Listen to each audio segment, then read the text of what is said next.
Bismillahirrahmanirrahim. Assalamualaikum warahmatullahi wabarakatuh. Alhamdulillahi rabbil alamin. Wassalatu wassalamu ala ashrafil anbiya'i wal mursalin Sayyidina wa maulana Muhammadin wa ala alihi wa sahbihi ajma'in.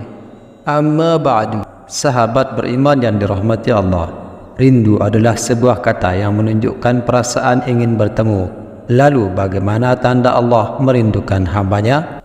Rindu juga merupakan wujud rasa cinta. Dalam hal ini kecintaan Allah terhadap hambanya.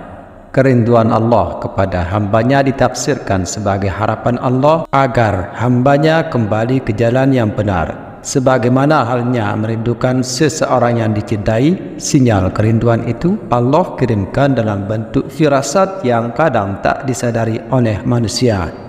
Bagaimanakah tanda Allah merindukan hambanya yang mesti kita sadari bersama? Allah Subhanahu wa Ta'ala berfirman dalam surat Al-A'raf ayat 151, Ya Tuhanku, ampunilah aku dan saudaraku dan masukkanlah kami ke dalam rahmat Engkau, dan Engkau adalah Maha Penyayang di antara para penyayang.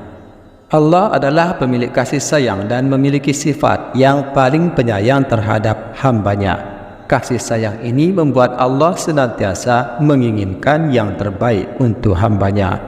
Berdasarkan tafsir ayat Al-Quran dan ajaran para ulama, ada beberapa ciri yang dapat ditafsirkan sebagai pertanda bahwa Allah sedang merindukan hambanya. Yang pertama adalah kesempatan bertaubat dan kembali ke jalan yang lurus. Tanda Allah merindukan hambanya terlihat jika Allah membuka pintu taubat dan mengampuni dosa-dosa kita, meski kita telah jauh darinya. Hal itu dapat dilihat sebagai tanda kasih sayang dan kerinduannya untuk menarik kita kembali ke jalan yang lurus dan merasakan kedamaian. Kedua, hidayah dan penunjuk jalan. Allah kerap memberikan bimbingan melalui mimpi, ayat Al-Quran, nasihat orang saleh, atau peristiwa-peristiwa tertentu yang membuka mata hati kita kepada kebenaran. Hal itu dapat dipahami sebagai upaya Allah untuk mengingatkan kita kepadanya dan membimbing kita kembali ke jalan yang benar. Yang ketiga, meningkatnya rasa syukur dan cinta kepada Allah Subhanahu wa Ta'ala.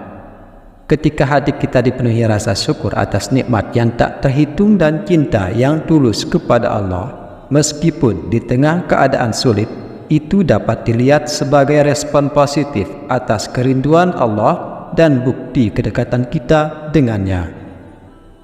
Keempat, kepekaan terhadap tanda-tanda kebesaran Allah Subhanahu wa Ta'ala.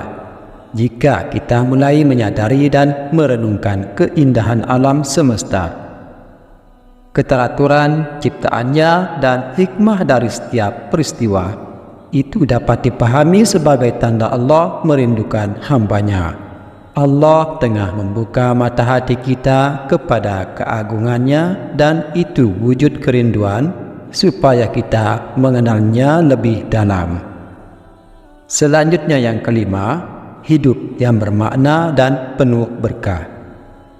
Di saat kita dipermudah dalam urusan, diberikan kehidupan yang bermakna dan bermanfaat bagi orang lain, itu dapat dilihat sebagai wujud kasih sayang Allah dan kerinduan agar kita hidup bahagia dan sejahtera. Yang keenam, ujian dan cobaan. Meski tak menyenangkan, ujian dan cobaan yang kita alami juga dapat dipandang sebagai bentuk kerinduan Allah untuk meningkatkan keimanan dan ketahanan kita, serta membuka pintu rahmat dan hikmah yang jauh lebih besar.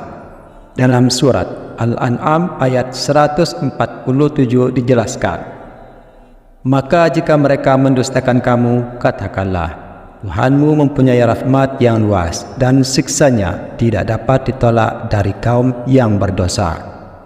Seiring dengan usianya, ujian dan cobaan, Allah Subhanahu wa Ta'ala menurunkan rahmatnya yang begitu besar dan tak terbatas bagi manusia. Sementara bila manusia tak mau menghiraukan teguran Allah, maka siksa yang sedih sudah menantinya. Yang ketujuh, suara hati yang jernih dan bimbingan batin.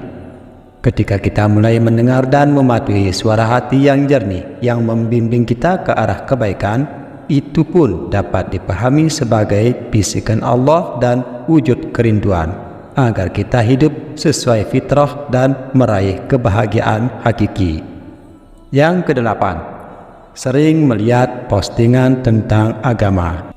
Disadari atau tidak, ketika kita tiba-tiba sering menemukan postingan tentang agama di media sosial, bisa jadi itu adalah sinyal ketika Allah tengah merindukan kita. Dengan memberikan peringatan melalui pandangan, Allah tengah mengembalikan kesadaran hambanya dan memperbanyak bekal di akhirat. Sahabat beriman yang dirahmati Allah, ada berbagai petunjuk ketika Allah tengah menunjukkan jalan kebenaran kepada hambanya.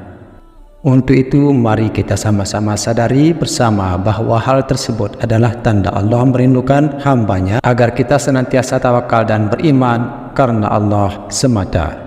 Dan terakhir, saya doakan supaya kita semua termasuk menjadi hamba yang selalu istiqomah dalam jalan iman dan takwa hanya kepada Allah, agar kita tentunya selalu senantiasa dalam naungan ridhonya.